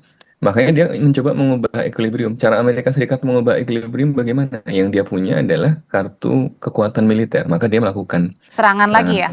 Oke. supaya berubah posisinya. Tetapi Iran kan tidak merelakan ini. Dia kemudian membalas. Nah, kita masih melihat ini akan selesai kalau cuma dengan 3 syarat. Kalau military equilibriumnya sudah tercapai, udah kelihatan nih, udah nggak bisa diubah lagi siapa yang lebih kuat, siapa yang lebih lemah daya tawarnya. Kemudian yang kedua, political framework yang jelas. Nah, political framework yang jelas ini kan mulai kelihatan sekarang dengan Oman baik. kemarin menawarkan itu. Kalau yang ketiga adalah politik domestik. Ya. Oke, kalau gitu Mbak Cepaka dengan saling serang antara Amerika dan Iran begitu. Kalau kemarin kan fokusnya di Selat Hormuz, tapi kemudian nampaknya nih sekarang ini lebih kepada negara-negara sekutu, baik negara-negara sekutunya Amerika yang ada di Timur Tengah maupun negara-negara sekutu Iran. Sebenarnya kenapa ini? Apakah memang ini bagian dari strategi begitu? Karena tadi dianggap ya Amerika mungkin dianggap agak melemah kemarin, akhirnya jadi saling serangnya ini agak bergeser sedikit nih, bukan lagi ke fokusnya ke Hormuz untuk sekarang.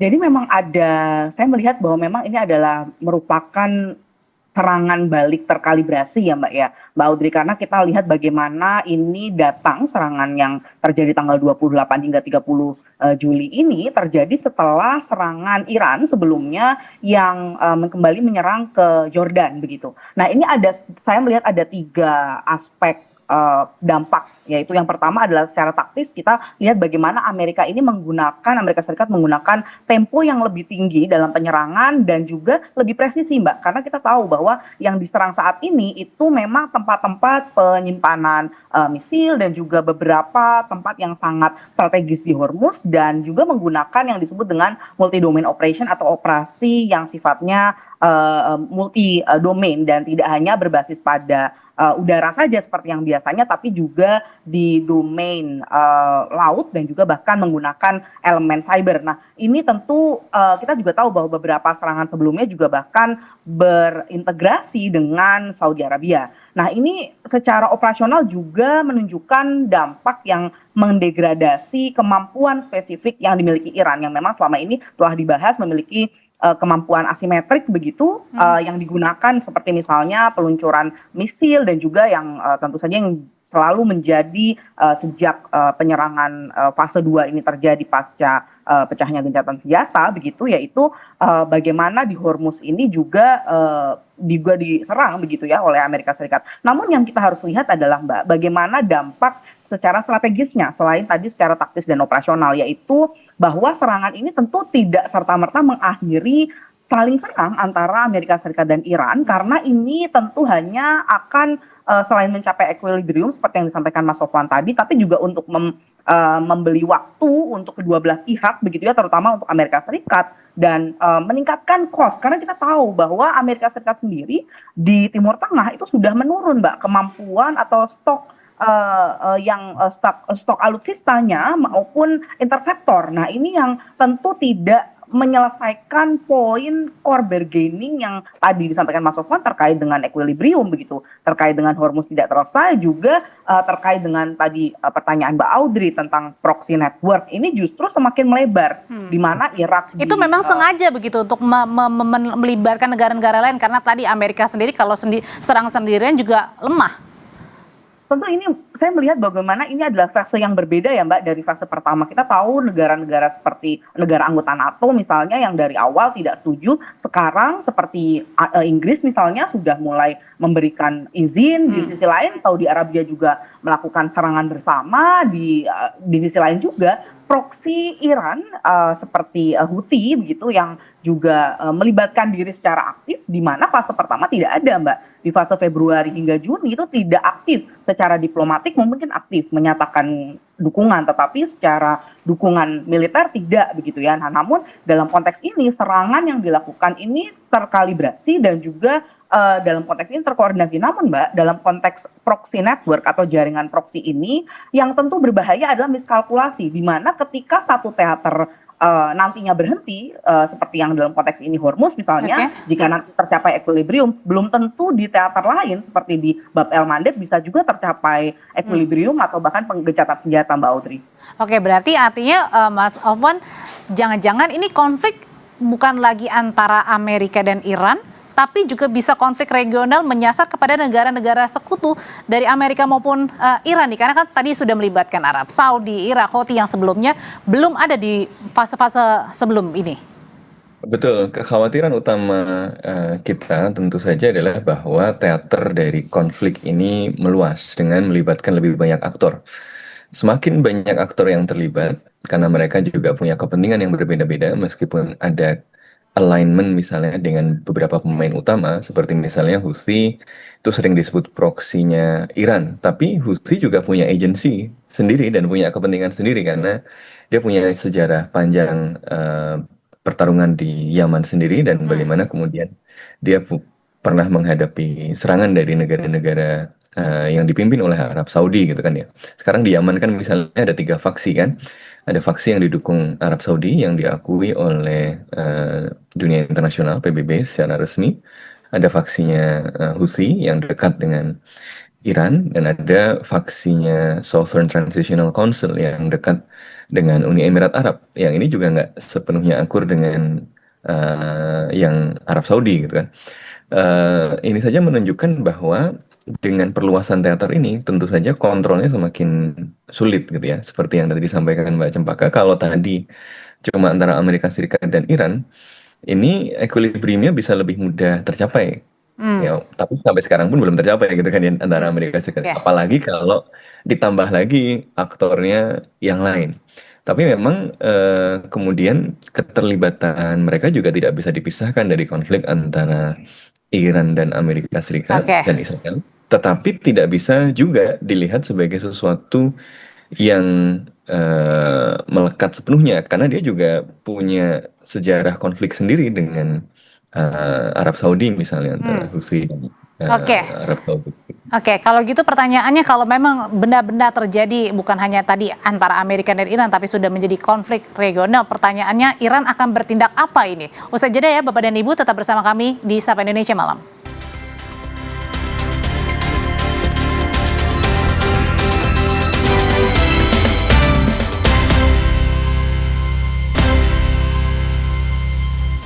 Kalau diperkirakan bukan hanya ada konflik antara Amerika dan juga Iran, tapi bisa jadi jangan-jangan konflik ini semakin meluas menjadi konflik regional. Pertanyaannya, apa yang harus dilakukan oleh Iran untuk menanggapi hal ini, konflik regional ini? Mbak Cempaka. Baik Mbak Audrey, kalau saya lihat memang Iran sendiri dari awal hingga saat ini masih dalam konteks melakukan disrupsi yang terkalkulasi begitu ya, dalam konteks perang taktik asimetrisnya begitu. Dalam konteks ini memang tidak melakukan trigger perang yang cukup besar begitu, yang artinya justru dapat membahayakan Iran sendiri, karena kita tahu bahwa perang ini juga bagi Iran ini bukan sesuatu yang mudah begitu ya, karena memang Iran juga memiliki kepentingan untuk membuka Selat Hormuz. Namun di sisi lain Mbak, ada satu kalkulasi yang menurut saya cukup terukur dari Iran, yaitu terkait dengan tidak menyerang Israel dari tanggal 7 Juli hingga saat ini begitu. Kenapa tuh? Bahwa ini tidak ada serangan begitu ya. Namun kita tahu juga bahwa kemarin serangan ke Jordan adalah bentuk serangan yang dilakukan oleh Iran untuk memberikan peringatan ketika Netanyahu bertemu dengan Trump di Amerika Serikat. Meskipun memang kedua belah pihak menyatakan bahwa Amerika Serikat dan Israel sendiri menyatakan bahwa kedatangan Netanyahu adalah untuk pemakaman Senator Lindsey. Tapi di sisi lain juga kita tahu ada pertemuan sekitar 90 menit tanpa dihadiri wartawan yang terjadi antara Netanyahu dan Trump, dan ini tentu juga salah satu diskusinya pasti di situ salah satu yang dianggap didiskusikan adalah terkait juga dengan Iran, Mbak Audrey. Kalau gitu jangan-jangan publik juga bertanya-tanya dengan pertemuan singkat antara Trump dan juga Netanyahu, yang dimana Netanyahu menyatakan pertemuan ini berjalan dengan baik, Mas Ofwan. Jangan-jangan ini juga membicarakan soal tadi kemungkinan kalau konfliknya semakin meluas nih. Dan apakah itu memang menjadi target mereka begitu untuk sekarang?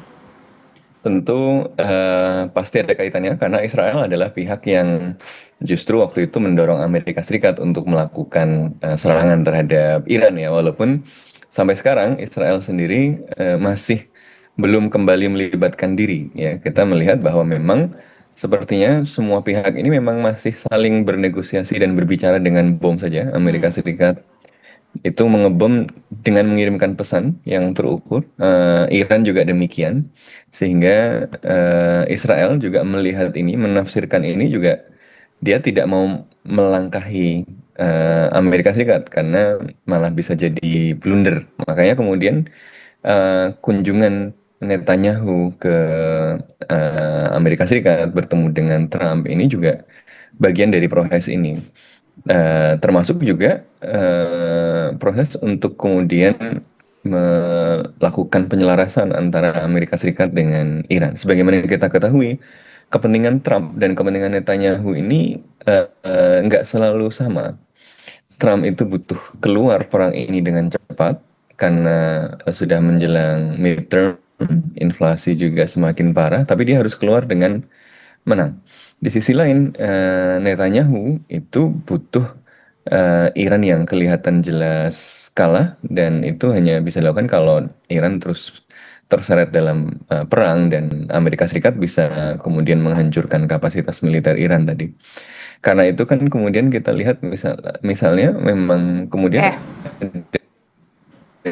beberapa perbedaan kan antara Amerika Serikat dengan Israel. Jadi pertemuan ini bisa jadi adalah upaya penyelarasan tadi, entah Amerika Serikat dalam hal ini Trump akan mengatakan kepada Netanyahu, saya akhiri sekarang di sini ya, tapi kamu dapat ini dan itu ya, dan atau sebaliknya Netanyahu justru kemudian bisa menyampaikan kepada Trump, kami udah boleh ikut nggak nih gitu ya, kalau kami ikut Amerika Serikat mau lanjut terus nggak gitu ya? Walaupun karena dia pertemuan tertutup kita belum tahu hasilnya. Yang jelas kalau sinyal yang dikirimkan Amerika Serikat masih belum berubah posisinya.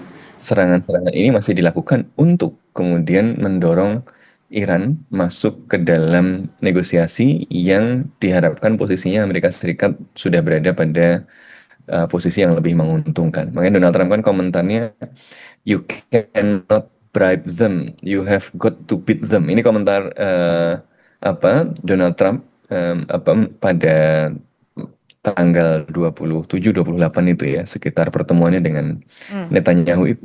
Jadi memang dipukulin ini supaya kemudian bisa kemudian diajak ngomong. Nah ini tapi tentu kan kemudian akan berdampak pada posisi Netanyahu di domestik. Nah, kayak ini mereka berdua juga masih negosiasi sepertinya. Kalau gitu Mbak Cempaka, kalau misalnya memang nanti konfliknya bukan hanya berbicara soal waktu yang berkepanjangan, tetapi daerah cakupannya juga semakin meluas, apa dampaknya bagi global yang perlu kita persiapkan nih? Dampaknya tentu juga tergantung dari bagaimana Iran akan membalas serangan Amerika Serikat ini ya Mbak. Karena kalau saya lihat dari taktik maupun strategi yang dilakukan Amerika Serikat yang berbeda dari periode Februari adalah sekarang Amerika Serikat melakukan yang disebut dengan pause and attack. Jadi dilakukan berhenti dulu beberapa hari, kita tahu kemarin 2-3 hari, dan habis itu menyerang lagi. Dan sebenarnya ini melihat bagaimana nantinya Iran membalas begitu Mbak. Jadi kalau pertanyaannya bagaimana dampak terhadap global, sangat tergantung dari bagaimana Iran melakukan retaliasi ini. Yang pertama, apakah akan dilakukan pembalasan ke yang misalnya ke konteks military base atau basis-basis militer, pangkalan militer Amerika Serikat yang berada di Teluk begitu, di negara-negara Teluk. Ini yang pertama, tentu dampaknya ke global tidak akan terlalu besar karena dalam konteks ini kita tahu sudah pernah terjadi begitu ya di periode Februari. Yang kedua, jika yang termasuk menurut saya akan lebih besar adalah jika Iran memutuskan untuk menyerang secara langsung terhadap Israel begitu Mbak. Nah ini tentu saja akan mengaktifasi kembali proksi-proksi yang bahkan mungkin kita tahu bahwa kemarin Houthi menyatakan menutup selat Bab el Mandeb untuk Saudi Arabia. Nah, bukan tidak mungkin, Mbak, jika misalnya nanti Amerika Serikat ini dibalas oleh Iran begitu untuk dalam konteks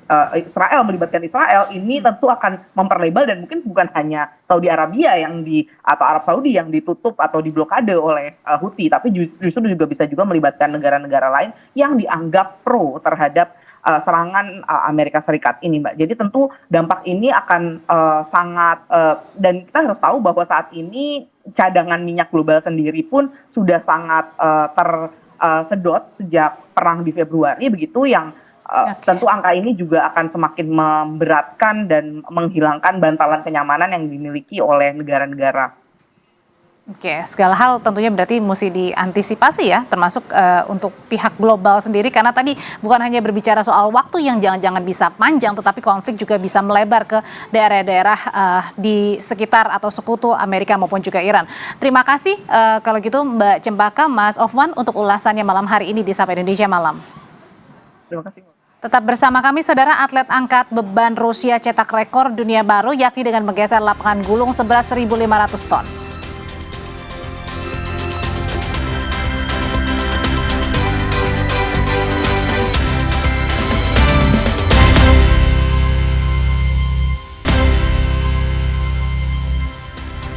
Kembali di Sapa Indonesia Malam, saudara. Badan Meteorologi, Klimatologi, dan Geofisika memperkirakan puncak musim kemarau akan terjadi pada Agustus hingga September 2026. Sementara gelombang El Nino akan berlangsung hingga awal tahun 2027 mendatang.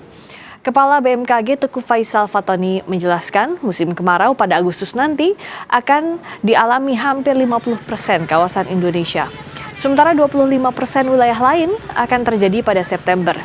Faisal menyebut musim kemarau kali ini lebih kering dengan durasi lebih lama ketimbang kondisi normal.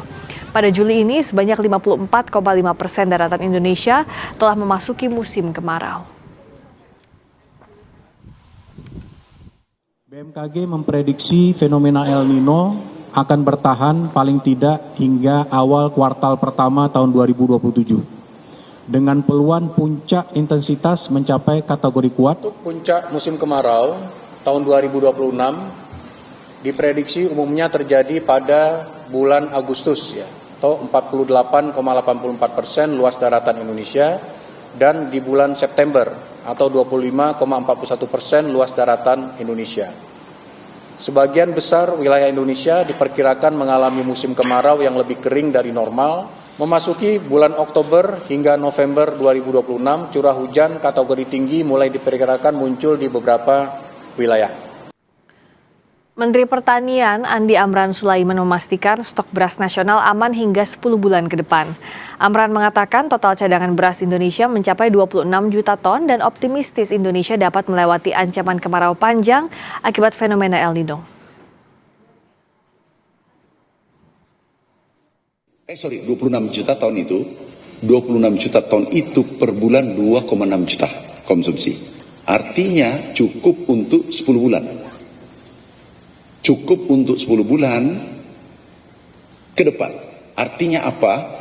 El Nino Godzilla yang sekarang lagi rame, insya Allah kita bisa lolos dan tidak mempengaruhi kondisi perberasan Indonesia. Penyidikan terhadap kasus dugaan TPPU ex Jampitsus Febri Adriansyah masih dilakukan tim 9 Kejagung. Sebanyak 8 orang diperiksa sebagai saksi untuk tersangka Febri Adriansyah. Jaksa Agung Muda Bidang Pengawasan Rudy Margono menyebut ada 11 saksi yang dipanggil dalam pemeriksaan, tapi yang hadir dalam pemeriksaan hanya 8 saksi. Jamwas Rudy Margono menyebut salah satu saksi yang diperiksa adalah Ferry Yanto Hongkiriwang. Nama Ferry sebelumnya juga pernah disebut-sebut oleh kuasa hukum tersangka Donrito yang mengatakan jika Ferry lah sebagai sumber masalah di kasus dugaan korupsi PT Asabri dan TPPU yang kemudian menyeret nama ex Jampitsus dan nama Donrito. Itu yang lain berapa, Pak? Soalnya hari ini kalau nggak salah 10. 10. Nanti daftarnya tak share ke Kak Buspen. 10 itu bersama Tantia sama Ferry. Ferry Boboho itu, Pak. Iya. Ferry Hongkiriwang. Oh iya. Masih ya. Makasih Pak Rudi. Siap, makasih Pak Rudi. Berarti pemeriksaan masih ya, Pak? Ya. Pemeriksaannya masih ya? Masih infonya. Saya baru datang diri. Siap, Pak. Beralih ke mancanegara, atlet angkat beban Rusia mencetak rekor dunia baru dengan menggeser lapangan gulung sejauh 4 meter dan 5 cm. Denis Vov menarik Gazprom Arena seberat 1.500 ton dalam waktu 81 detik di Saint Petersburg, Rusia. Untuk bisa melakukannya, Denis mengganti 6 dari 32 mekanisme yang digunakan untuk menarik lapangan seorang diri. Persatuan International Strongman Power Extreme mengakui rekor tersebut berdasarkan 3 kriteria, yakni waktu, jarak, dan besarnya dampak terhadap atlet. Dennis juga punya rekor lain dalam urusan tarik-menarik benda berat. Tahun 2023, ia menarik pesawat seberat 32 ton dengan tangan di Bandara Sochi. Dan setahun kemudian, ia menjadi orang pertama yang menggerakkan kereta Sapsen seberat 650 ton, mendorongnya hampir 1,5 meter dari titik awal.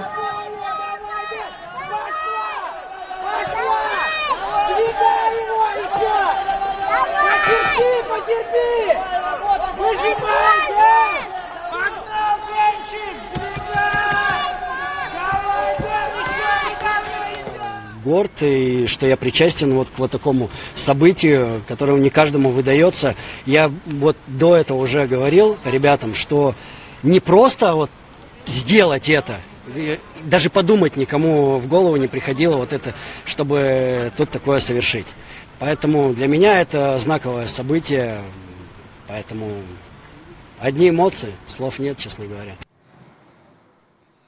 Saudara, terima kasih Anda sudah menyaksikan program Sapa Indonesia malam hari ini.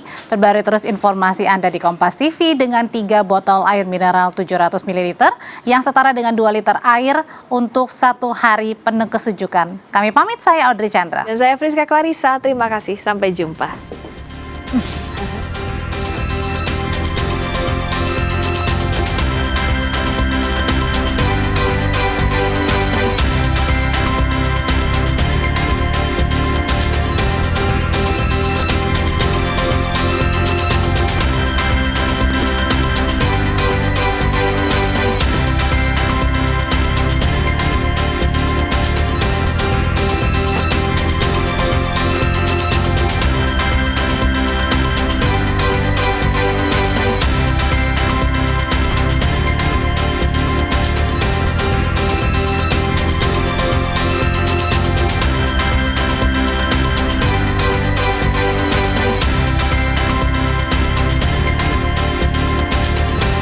Terima kasih Anda telah menyaksikan Sapa